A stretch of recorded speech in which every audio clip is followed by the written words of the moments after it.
Most people believe Rome fell because of barbarians, savage outsiders, foreign invaders, a civilization overwhelmed by forces it couldn't control. It's a clean story, a comforting one, because it suggests Rome died from violence.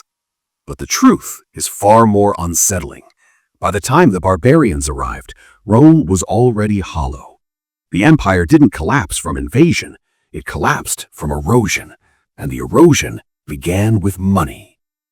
At its height, Rome was the most powerful machine humanity had ever built. Its borders stretched from Britain to Egypt, its roads stitched continents together, its legions enforced order with iron discipline. And beneath all of it, every road, every soldier, every city was trust. Trust in Roman authority, trust in Roman law, and trust in Roman money. For centuries, that trust was embodied in a single object, the silver denarius. It wasn't just a coin, it was a promise that when Rome paid you, you were being paid in something real. Merchants accepted it without question, soldiers fought for it, taxes were measured by it. Rome didn't just conquer with swords, it conquered with currency. But empires don't break when they're weak, they break when they become too expensive to maintain. Rome was constantly at war, not for survival, but for momentum. Conquest fed the system, plunder paid the army, expansion justified authority. But eventually, the map stopped growing, and when conquest slows, the bills don't. The army still needed pay, the cities still needed grain, the population still demanded stability, and Rome faced a choice every empire eventually faces: raise taxes and risk rebellion, or change the money, quietly.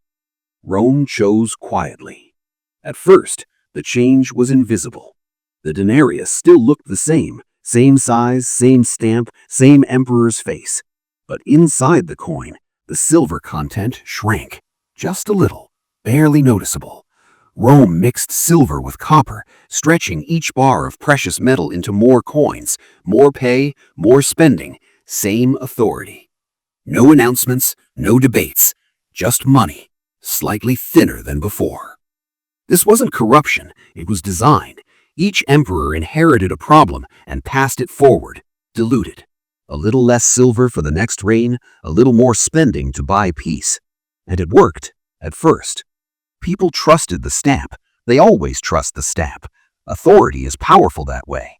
If the emperor says this coin is worth a day's labor, who are you to argue? But money doesn't lie forever. Prices began to rise, slowly, almost politely. Bread cost a bit more, rent crept upward, wages lagged behind. Rome blamed the wrong people. Merchants were accused of greed, traders of hoarding, markets of disloyalty. But the real thief never appeared in the marketplace. He sat on the throne. As decades passed, the dilution accelerated. Wars grew larger. Frontiers grew unstable. Loyalty had to be purchased, not earned. By the 3rd century, the denarius was a shadow of itself. Less than 5% silver. The rest was copper, coated with belief. This is the moment inflation becomes visible, not as numbers, but as behavior. People stop saving. They spend fast before money loses more value. Trust erodes. And once trust is gone, force takes its place. Rome tried force. Price controls were imposed. Edicts declared what goods were allowed to cost. Violators were punished. But prices aren't moral choices. They're signals. And Rome was screaming at the wrong messenger. As money failed, Rome reverted to barter. Taxes were collected in grain. Soldiers demanded payment in land, not because they loved farming, but because land couldn't be debased. This shift was catastrophic. Once soldiers were paid in land, their loyalty shifted, not to Rome, but to generals, men who promised property, protection, and permanence. The army stopped being an institution. It became a marketplace. Civil wars followed, not ideological wars, financial ones. Each general needed money to buy loyalty. Each minted coins to fund their claim. Each diluted the currency further. The spiral fed itself. Here's the cruel paradox. Inflation didn't destroy Rome overnight. It kept Rome alive longer than it deserved. Each debased coin delayed collapse at the cost of the future. Inflation is not chaos, it is time theft. Rome used inflation to move pain forward, to spend today and build tomorrow, to fund wars without asking citizens directly, to rule without consent. This is why inflation is seductive. It feels painless at first. But eventually, the math wins. As money lost meaning, markets fragmented, local economies replaced imperial ones, trade shrank, specialization collapsed. The empire didn't shatter, it withdrew. Cities emptied, roads decayed, public services vanished, not because Rome was invaded, but because Rome could no longer afford itself.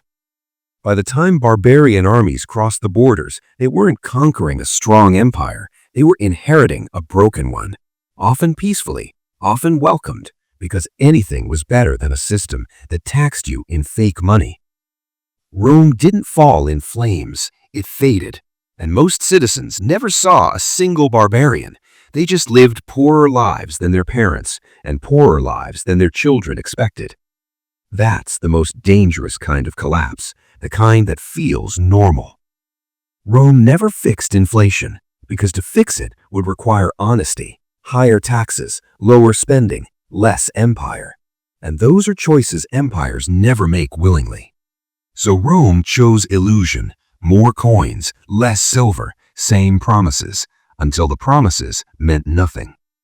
And here's the lesson Rome left behind. Empires don't die when they run out of money.